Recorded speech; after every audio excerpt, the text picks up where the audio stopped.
시청 여러분, 지난 주말과 주일 주 안에서 평안하셨습니까? 시작된 한 주간도 성삼일체 하나님께서 여러분과 늘 함께 하시기를 원합니다. 이번 주에도 변함없이 하나님 말씀 중심의 삶을 살아가시기를 원하옵고, 현우리 함께하는 올해 12번째 구원의 여정 출발하도록 하겠습니다. 2024년 12주차 하나님의 말씀은 로마서 7장 9절의 말씀이 되겠습니다. 자, 함께 해봅시다. 전에 율법을 깨닫지 못했을 때에는 내가 살았더니 계명의 이름에 죄는 살아나고 나는 죽었도다. 로마서 7장 9절 말씀. 아멘. 다시 한번 해보겠습니다. 전에 율법을 깨닫지 못했을 때에는 내가 살았더니 계명의 이름에 죄는 살아나고 나는 죽었도다. 로마서 7장 9절 말씀. 아멘. 오늘은 지난주에 이어서 율법으로부터의 자유 두 번째 시간으로서 이 시간 로마서 7장 7절로 13절의 말씀을 이번 주 하나님 말씀으로 해설하는 시간을 갖도록 하겠습니다. 자, 로마서 7장 7절로 13절의 말씀을 제가 낭독합니다. 그런즉 우리가 무슨 말을 하리요? 율법이 죄냐? 그럴 수 없느니라. 율법으로 말미암지 않고는 내가 죄를 알지 못하였으니 곧 율법이 탐내지 말라 하지 아니하였더라면 내가 탐심을 알지 못하였으리라. 그러나 죄가 기회를 타서 계명으로 말미암아 내 속에서 온갖 탐심을 이루었나니 이는 율법이 없으면 죄가 죽은 것임이라. 전에 율법을 깨닫지 못했을 때에는 내가 살았더니 계명의 이름에 죄는 살아나고 나는 죽었도다. 생명에 이르게 할 그 계명이 내게 대하여 도리어 사망에 이르게 하는 것이 되었도다. 죄가 기회를 타서 계명으로 말미암아 나를 속이고 그것으로 나를 죽였는지라. 이로 보건대 율법은 거룩하고 계명도 거룩하고 의로우며 선하도다. 그런즉 선한 것이 내게 사망이 되었느냐? 그럴 수 없느니라.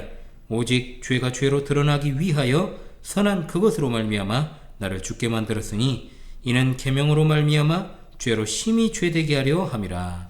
아멘. 율법으로부터의 자유 두 번째 시간을 갖도록 하겠습니다. 로마서의 거의 반 정도를 공부해 나가고 있는 시점이죠. 그런데 지금까지도 바울 사도를 통해 가르치시는 율법의 한계를 제대로 이해하지 못한다면 상당한 문제가 있습니다. 다시 1장으로 돌아가야 된다고 봅니다. 로마서 처음 1장에서 3장에 바울 사도가 율법이 사람을 의롭게 할 수 없다라고 진술을 했습니다. 그 이어지는 부분에서는 율법이 그 누구도 거룩하게 할 수 없음을 또한 보여주었습니다. 그러므로 결론적으로 우리가 죄의 형벌과 그 죄의 지배 세력으로부터 건진받기 위해서는 예수 그리스도 안에서 성령으로 인한 하나님의 역사에 의한 것 외에는 없다는 겁니다. 당시에도 그리고 지금도 바울 사도를 통해 가르치시는 성경을 공격하는 자들은 이런 식으로 말하죠. 바울 선생, 율법이 사람을 의롭게 할 수 없고 거룩하게 할 수 없다는 것을 말했죠. 그러나 그 율법은 그 사람이 정직하다고 선포할 수 없는데 그 사람이 정직하지 않다면 그 사람이 정직한 사람이 되도록 도울 수도 없습니다. 그러면 율법이 도대체 무슨 가치가 있는 것입니까? 율법이 가치가 없으니 무시해도 된다는 뜻이요? 라고 말하는 사람이 예나 지금이나 똑같이 있었고 지금도 있습니다. 그러다가 이제 조금 더 나아가면 어떻게 됩니까? 이런 대적들의 공격이 이어집니다. 당신 말대로라면 율법이 죄를 불러일으키니 결국 율법 자체가 죄악된 것이라고 말하는 것이군요 라고 말입니다. 그러나 이런 주장들은 터무니없고 소위 어이없는 발언들이죠. 바울 사도는 오늘 본문을 통해서 이러한 주장들이 왜 터무니없고 어이없는 것인가를 밝힙니다. 율법은 왜 죄악된 것이 아닌가? 그리고 율법은 사람을 의롭다 하거나 거룩하게 할 능력은 없지만 적어도 세 가지의 선한 일을 한다는 것을 오늘 본문 7절로 12절에서 우리에게 분명하게 알려주고 있습니다. 그 세 가지를 본격적으로 우리 함께 상고하도록 하죠. 첫 번째입니다. 율법은 죄를 죄로서 드러내는 기능을 합니다. 7절에서 이렇게 말씀합니다. 그런즉 우리가 무슨 말을 하리요? 율법이 죄냐? 그럴 수 없느니라. 율법으로 말미암지 않고는 내가 죄를 알지 못하였으니 곧 율법이 탐내라 하지 아니하였더라면 내가 탐심을 알지 못하였으리라고 말입니다. 자, 여기에는 두 가지의 중요한 문제가 있습니다.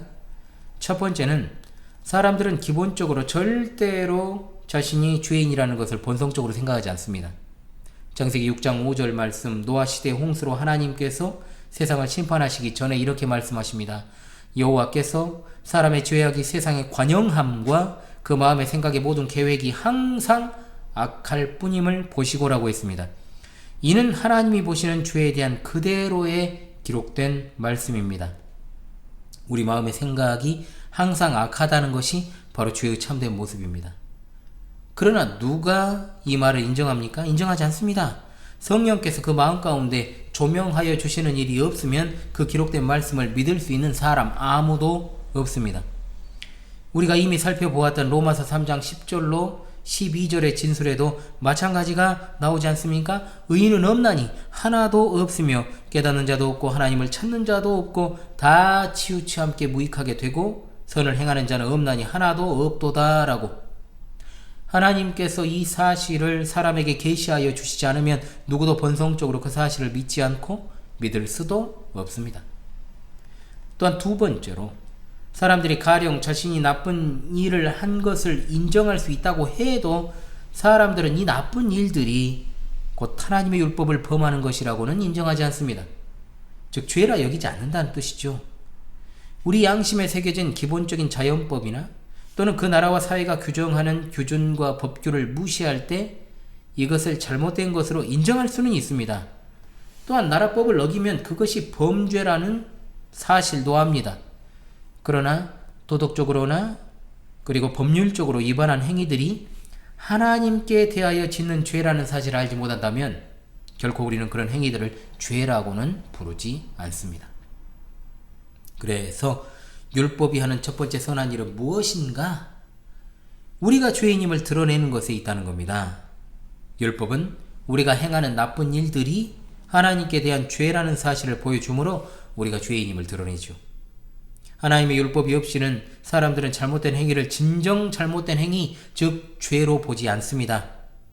잘못된 행위가 죄라는 사실을 보기 위해서는 율법이 필요하게 되죠.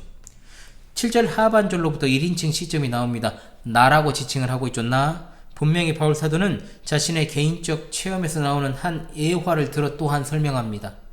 그러나 분명한 것은 1차적으로 나는 바울 사도를 지칭하면서 그의 경험을 서술하라는 것이지만 보다 폭넓게 이것을 이해한다면 이것은 아담 아래에 있는 모든 인류의 절망적인 상황을 묘사하는 것이라고 보는 것이 좋습니다.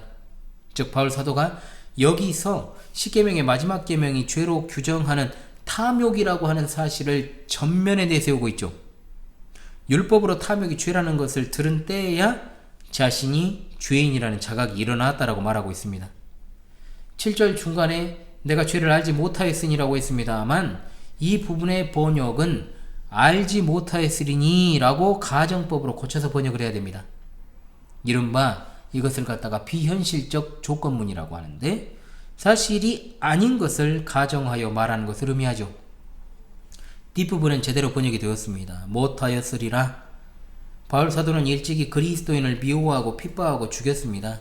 그때 그 행동이 죄라는 생각을 했을까요?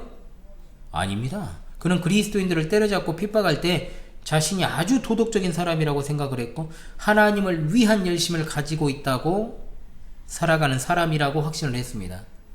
빌립보서 3장 6절에 그는 율법에 의해 관하여는 자신이 흠없는 사람이라고 생각했다고 말합니다.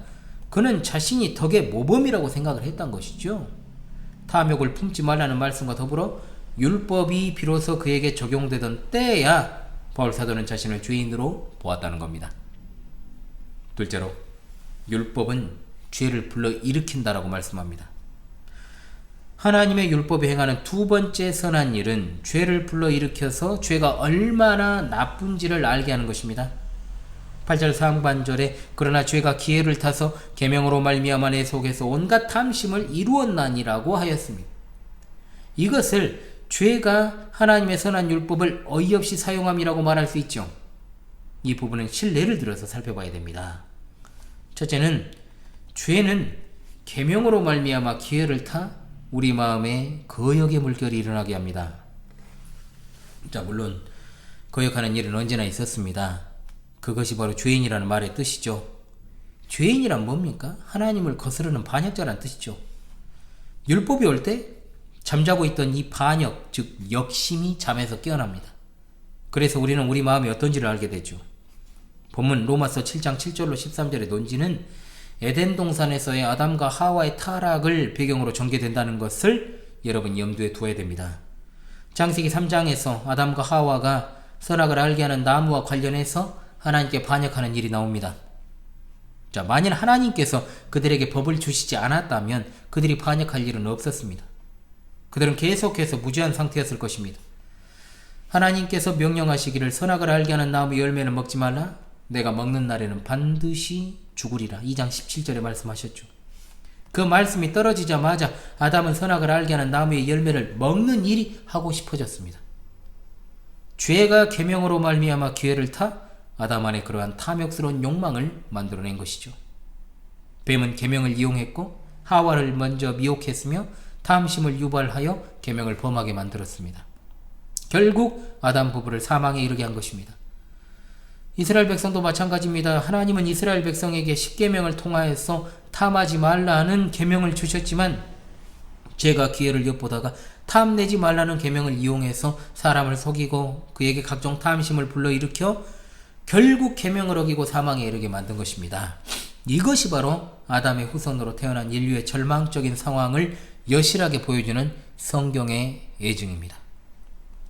둘째는 죄가 계명으로 말미암아 기회를 타서 전에 생각지도 않던 방식으로 죄를 지을 욕망을 불러일으킨다는 겁니다. 자, 뭔 말이냐? 율법은 우리에게 어떤 일을 하지 말라고 합니다. 그러나 하지 말라는 그 명령 안에서 사실상 그 일에 대해 생각하도록 만듭니다. 이제 제 개인적인 이야기를 좀 해야 되겠습니다. 제가 초등학교 5학년 1학기까지는 광주가 아니라 나주에서 살았습니다. 나주에 이제 영산포라는 곳이 있습니다. 영산포 하면은 또 영산강이 굽이 돌고 있죠. 영산강입니다. 이제 우리나라의 4대 강 안에 들어가는 호남의 젖줄이라고 불리는 영산강.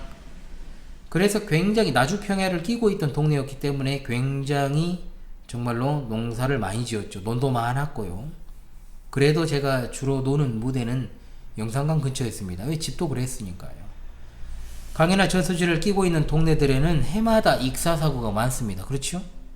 저 어린 시절에도 영산강에 빠져 죽은 사람들이 있었고 제 또래 아이들 중에서도 익사하는 일이 있어서 영산강가에 가는 것이 금기시되었던 기억이 납니다. 특히 저 어린 시절에 퐁퐁다리라고 하는 곳이 있었습니다. 그것은 특히나 이제 수심이 깊고 세서 절대적으로 그 근처를 가면 안 된다라고 어른들이 신신당부를 했습니다. 죽는다. 거기 가면 죽는다. 그러나 가지 말라는 그 명령을 들었을 때 그곳은 무서운 곳이구나. 정말로 가면 안 되겠구나. 그런 생각이 드는 게 아니라 친구들과 동조하여 그곳에 가고자 하는 욕망이 더 크게 일어났습니다. 가지 않았다고 거짓말은 하지만 실제로선 전 정말 많이 갔거든요. 여기. 가지 말라고 하지 말라고 하면 안 해야 하는 것이 정상이라 생각은 하지만 실제로 그 명령은 내게 금기시되는 것에 대한 지식과 호기심과 또한 그것을 위반하고자 하는 데까지 이른 겁니다. 지난 시간에 제가 드렸던 말씀을 잘 한번 떠올려 보십시오. 율법은 그런 일을 한다는 겁니다. 율법은 불의를 일으키고 율법은 불의를 일으킬 때 죄가 죄라는 것을, 즉 하나님의 법을 위반한 것이라는 것을 알려줍니다. 죄가 하나님의 선한 율법조차도 사람을 범죄하게 하는 일에 사용될 수 있다면 죄가 얼마나 강력한 것인지를 알 수 있게 되는 것이죠. 자, 그렇다면 셋째, 율법에 행하는 세 번째로 선한 일은 무엇이냐? 바로 우리의 결국, 즉 사망에 이르게 하는 것입니다. 9절로 11절은 아주 진솔한 바울 사도의 고백입니다. 이렇게 말하지요. 전에 율법을 깨닫지 못했을 때에는 내가 살았더니 계명이 이름에 죄는 살아나고 나는 죽었도다. 생명에 이르게 할 그 계명이 내게 대하여 도리어 사망에 이르게 하는 것이 되었도다. 죄가 기회를 타서 계명으로 말미암아 나를 속이고 그것으로 나를 죽였는지라. 자 이렇습니다. 이로 보건대 율법도 거룩하고 계명도 거룩하고 의로우며 선하다, 이렇게 쭉 이제 나오지 않습니까? 12절까지 바울 사도는 자신이 하나님 앞에서 올바르고 떳떳하다고 생각하며 살았던 때가 있었습니다. 그렇죠? 스스로 율법에 흠이 없는 자라고 말하는 것을 보아도 얼마나 그가 스스로 하나님을 기쁘시게 하는 자라고 생각을 했겠습니까? 그러나 그런 후에 계명이 왔다고 했습니다. 계명이 바울의 가슴에 와 닿았습니다. 회심 전에 바울이 계명을 몰랐을 리가 없습니다. 그러나 예수 그리스도를 통한 복음을 알고 난 후에 그는 율법이 참된 생명에 이르게 한다는 것을 알게 된과 동시에 그 율법이 사망에 이를 수밖에 없는 자신의 처참한 모습을 보게 했다라는 것을 말합니다. 비로소 바울은 계명을 이해하기 시작했고 이와 더불어 바울의 자기 의와 자기 확신이 봄철에 눈이 녹듯 사라져버리기 시작했습니다. 그래서 이렇게 말하지요. 나는 죽었도다. 율법이 마침내 바울에게 이르러 율법의 일을 하라고 바울에게 요구할 때 바울은 무엇을 보았습니까? 바로 자신이 율법을 어겼다는 것을 알게 되고 또한 그는 본성상 죄를 범함으로 율법을 지키기를 바라지를 않고 실제로는 율법을 깨트리기 바란다는 것을 본 겁니다. 율법은 죄를 내몰지 않고 죄를 오히려 일깨웁니다. 바울은 자신의 죄악된 처지가 얼마나 절망적인지를 보게 되었습니다. 참으로 놀랍지요. 그러나 율법은 선한 것입니다. 바울 자신이 참으로 잘하고 있다고 생각하는 동안에 그는 끊임없이 파멸을 향하여 걷고 있던 것입니다. 바울은 자신이 길을 잃었다고 생각하는 그때 예수 그리스도를 통한 구원의 복된 소식, 하나님의 말씀을 들을 준비가 된 것입니다. 이쯤에서 서두에 드렸던 그 질문 다시 나올 수밖에 없죠. 율법이 죄냐? 그럴 수 없느니라. 죄가 아닐 뿐만 아니라 12절에 뭐라고 말씀합니까? 이로 보건대 율법은 거룩하고 계명도 거룩하고 의로우며 선하도다. 율법은 하나님께서 주신 일을 수행합니다. 세 가지의 기능은 선한 것입니다. 율법은 죄를 죄로서 드러냅니다. 율법은 죄를 불러일으킵니다. 율법은 선하다는 거죠. 그러므로 12절까지 율법에 관하여 아주 중요한 결론이 도출이 됩니다. 첫째, 율법은 누구도 구원할 수 없습니다. 누구도 구원한 적이 없고 앞으로도 구원 못합니다. 여러분이 과거에는 자신을 꽤 고상하게 생각하고 또 괜찮게 생각하고 지금도 이 영상을 시청하시는 분들 중에는 내가 좀 괜찮다라고 생각하는 분이 있을지는 모르겠습니다만 도덕적 기준이 아주 명확해서 내가 아니면 누가 천국에 있으리요 가리요 라고 생각했고 또한 생각한다면 아직 율법을 이해하는 초보도 될 수 없습니다. 그거는 솔직히 말하면 입문 첫걸음도 떼지 않은 거예요. 율법은 당신을 정죄하고 있지만 완전히 무지한 당신은 아무 문제가 없다고 가정하고 있었고 가정하고 있습니다. 바울이 11절에서 서술하는 것은 여러분에게 일어나 오던 일입니다. 죄가 기회를 타서 계명으로 말미암아 여러분을 속인 것입니다. 어떻게 속였습니까? 실제로는 계속해서 멸망으로 달려가고 있는데 괜찮아, 너 잘하고 있어, 괜찮아, 잘 될 거야 라는 어떤 사탕발림으로 여러분을 속인 것입니다. 죄가 얼마나 교묘합니까? 죄가 우리를 속이는 방법에 대해서 이 시대와 관련해서 제가 4가지로 적용을 해보겠습니다. 첫 번째, 죄는 겉으로 드러나게 죄만 짓지 않으면 우리가 잘하고 있다라고 확신하게 만들면서 기만합니다. 율법을 하나님과의 관계적인 측면이 아니라 사람의 눈을 속이는 것으로 활용한다는 것이죠. 그것은 순전한 자기 기만일 뿐 참으로 죄악된 행동일 뿐입니다. 두 번째, 죄는 율법이 가져다주는 정죄와 하나님의 심판에서 눈을 돌리게 만들어 하나님은 우리를 사랑하심으로 우리가 원하는 것은 다 들어주신다는 식으로 속여버립니다. 즉 하나님을 기쁘게 해드리는 것이 아니라 우리가 기쁜 것이 결국 하나님이 기뻐하시는 일이라는 식으로 속인다라고 하는 거죠. 세 번째, 죄는 우리 자신을 굉장히 가능성 있는 존재로 포장하게 만듭니다. 나는 할 수 있다. 나는 지금 조금 불편할 뿐이지 언제든지 떨쳐 일어나 달려갈 수 있어 라고 속입니다. 그러나 그 끝은 낭떠러지 멸망입니다. 네 번째, 죄는 우리로 하여금 고의적인 불순종의 결과를 대수롭지 않게 여기게 만듭니다. 즉 죄의 결과는 사망이요 지옥인데 죄는 지옥을 희석시킵니다. 오로지 현세에만 관심을 기울이게 만들므로 고의적인 죄에 대한 끔찍한 형벌을 바라보지 못하도록 눈을 돌리게 만들어버린다는 거죠. 주께 사랑하시는 우리 파수꾼 성도들이시오, 죄가 이처럼 교묘한 방법으로 여러분을 속입니다. 또한 이러한 속임수적 가르침이 만연한 시대를 살고 있습니다. 율법은 누구를 구원하려는 뜻으로 있는 것이 아니라 죄를 죄로 드러내고 죄인에게 죄를 불러일으키고 예수 그리스도를 떠나 있는 우리의 절망적인 상태를 분명하게 드러내 보여주기 위하여 주신 것입니다. 율법은 우리를 그리스도께로 향하게 합니다. 그러므로 교회는 끊임없이 율법을 가르쳐야 됩니다. 무엇 때문에 그렇습니까? 사람들로 하여금 죄악된 것을 깨닫고 그들에게 예수 그리스도가 필요하다는 사실을 보여주기 위하여 율법을 가르쳐야 되는 거죠.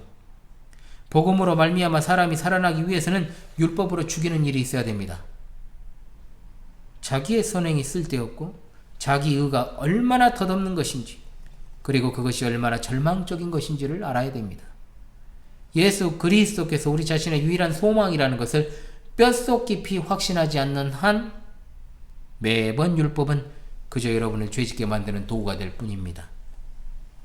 교회에서 자존감을 세워주는 설교를 하고 치유적인 설교를 하고 자기 자신의 무한한 가능성에 대한 희망찬 메시지를 주는 것이 얼마나 사람들을 무섭고도 파멸에 이르게 하는 짓거리인가. 또한 반면에 복음의 자유를 역설하며 율법과 복음을 혼동하면서 사람들에게 설교하는 자들이 얼마나 위험한 자들인가를 생각하지 않으면 안 된다는 거예요.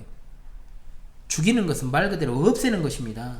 상처를 내거나 타격 입히는 정도가 아닙니다. 자기 의를 완전히 파괴하는 것입니다. 이만큼의 틈도 허용하지 않습니다. 자기 의가 이만큼만 돼도 정말로 미세해도 지옥에 가는 겁니다. 오로지 율법을 주신 목적을 기억하십시다. 그것은 우리가 예수 그리스도만을 우리의 구주로 영접할 수 있도록 자기 자신의 의를 완전히 몰아내기 위함이라는 사실을 믿으시기 바랍니다. 끝으로 오늘 본문 말씀인 13절을 보도록 하겠습니다. 다시금 죄에 대해서 말씀을 드리면 죄는 인간에게 불행한 것이 아닙니다. 자꾸 그런 식으로 몰아가는 세태가 펼쳐짐으로 인해서 죄에 대해서 무감각해진 거예요. 사실은 그래요. 죄에 대해서 무감각한 것은 교회를 다니는 사람들 속에서도 누룩처럼 퍼져버렸습니다. 죄에 대해서 웨스트민스터 소요리 문답 14문의 답이 정의를 합니다. 하나님의 법을 순종하며 부족한 것이나 혹은 그 법을 어기는 것이다. 죄는 하나님께 대한 것입니다. 여러 학자들의 죄에 대한 여러 견해들을 정리하면서 나름대로 제가 한마디로 정의한 것이 있는데, 바로 죄는 뭐냐? 죄는 하나님의 법 기준에서 벗어난 인간의 범법 행위이자 일탈이라는 겁니다. 전적으로 죄는 하나님께 대한 행로의 문제입니다. 그 행로에서 벗어나는 게 바로 죄입니다. 죄와 율법의 관계가 왜 중요한가? 그것은 오로지 하나님의 법에 의해서만 죄가 참으로 죄임을 배우고 죄가 악하다라는 것을 발견하기 때문입니다. 우리가 아는 율법의 가장 최전선에 있는 십계명을 예로 들죠. 우리는 십계명을 매주 예전에 노래했고 지금은 매주 주일 예배 시간에 그 내용을 암송합니다. 그 내용을 또한 공부를 많이 했습니다. 지금도 하고 있습니다. 1계명, 하나님과의 관계에서부터 시작하지 않습니까? 1계명을 온전히 지키는 방법은 내 마음을 다하고 목숨을 다하고 뜻을 다하여 주 너의 하나님을 사랑하는 것입니다. 즉 모든 일에 있어서 우리의 모든 사랑, 목적, 행위에 하나님을 우선으로 여기는 것을 말합니다. 우리 자신과 우리의 모든 것이 하나님을 섬기는 데 사용하는 것입니다. 예수님 외에 이 계명을 지킨 사람은 없습니다. 이 계명 뭡니까?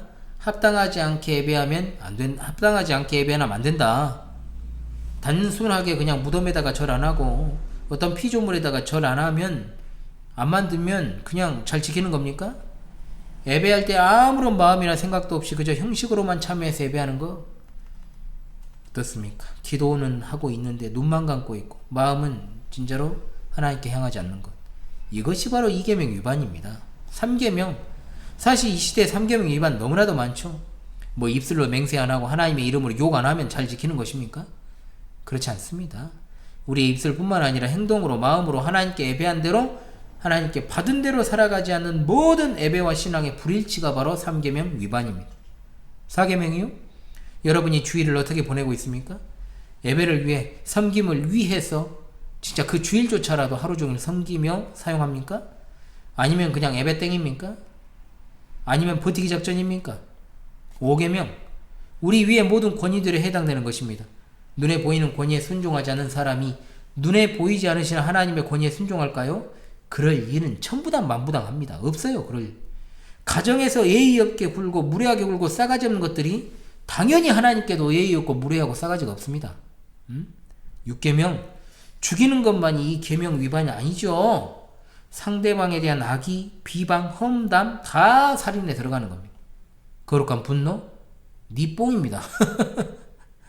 의분이 어디 있어요? 의분이 솔직히 말하면 그냥 지 성질대로 하는 거지. 별로 없습니다. 현실에서 의분이라는 건. 의분인 경우는 거의 거룩한 분도 없고 내가 싫어하는 거 건들면 그냥 폭발하는 것이 인간이에요. 다만 그것을 갖다가 정당한 분노로 포장할 뿐이죠. 7계명 환장합니다. 하나님께서 부부관계 속에서 주신 선물로서의 성을 마음대로 쓰고 다니죠. 음욕을 품는 것조차도 가늠한 것인데 결혼은 오직 한 남자와 한 여자 사이에 하는 것인데 순결은 고사하고 서로의 성을 갖다가 탐닉하기 바쁩니다. 결혼 전엔 순결하고 결혼 후엔 신실해야 한다는 것이 이 계명의 핵심입니다. 8계명 다 도둑놈들입니다. 남의 것 안 훔치고 안 떼어먹는 것으로 안심하면 안 돼요. 내 재능, 내 시간 다 하나님의 것인데 그것을 낭비하고 남을 위해 쓰지 않고 효과적으로 쓰지 않으면 다 도둑놈의 새끼들입니다. 진짜입니다. 9계명이요. 거짓 진술의 달인들입니다. 다. 진리가 왜곡될 때 침묵하는 것도요. 9계명 위반입니다. 그리고 결정탑니다. 10계명 내면적인 본성, 다분히 감각적이고 책을 읽기보다는 시각 효과에 민감한 세태들, 인간의 내면적 욕망의 불에 부채질을 사정없이 해댑니다. 이와 같이 율법을 읽고 이해할수록 우리 죄는 더욱더 크게 보입니다. 하나님은 죄를 눈감아 주시는 분이 아닙니다. 죄의 삭은 사망입니다. 하나님은 진노와 심판을 내리십니다. 그러나 바로 그때 하나님은 택자들의 죄를 드러내시고 그 죄를 치료하시는 유일한 구원자 예수 그리스도를 보여주십니다. 율법이 죄냐? 그럴 수 없느니라. 율법으로 말미암지 않고는 내가 죄를 알지 못하였으리니 그런즉 선한 것이 내게 사망이 되었느냐? 그럴 수 없느니라. 율법의 목적은 생명입니다. 왜 그렇습니까? 자신이 허물과 죄로 죽은 줄 아는 사람은 예수 그리스도께로 향할 수밖에 없게 됩니다. 병든 것을 모르는 사람이 의사를 찾지 않습니다. 영적으로 병들어 있다는 사실을 아는 사람만이 위대하고 유일한 의사이신 그리스도께로 향한다는 사실을 기억하시고 항상 예수 그리스도만을 바라보시고 그분께만 의지하십시오. 예수 그리스도로 말미암아 성도로 불리게 된 우리가 어떻게 다른 곳에 눈을 향할 수가 있겠습니까? 두 가지 질문을 잘 기억하시면서 제발 죄를 가볍게 여기지 말고 그 삭시 사망임을 알고 두려워 떨며 죄짓기를 그치는 우리의 삶이 될 수 있기를 간절히 소망합니다. 자, 다시금 이번 주 하나님 말씀을 외우면서요 그 뜻을 따라 살아가는 한 주 될 수 있기를 간절히 소망합니다. 전에 율법을 깨닫지 못했을 때에는 내가 살았더니 계명 이름의 죄는 살아나고 나는 죽었도다. 로마서 7장 9절 말씀. 할렐루야. 아멘.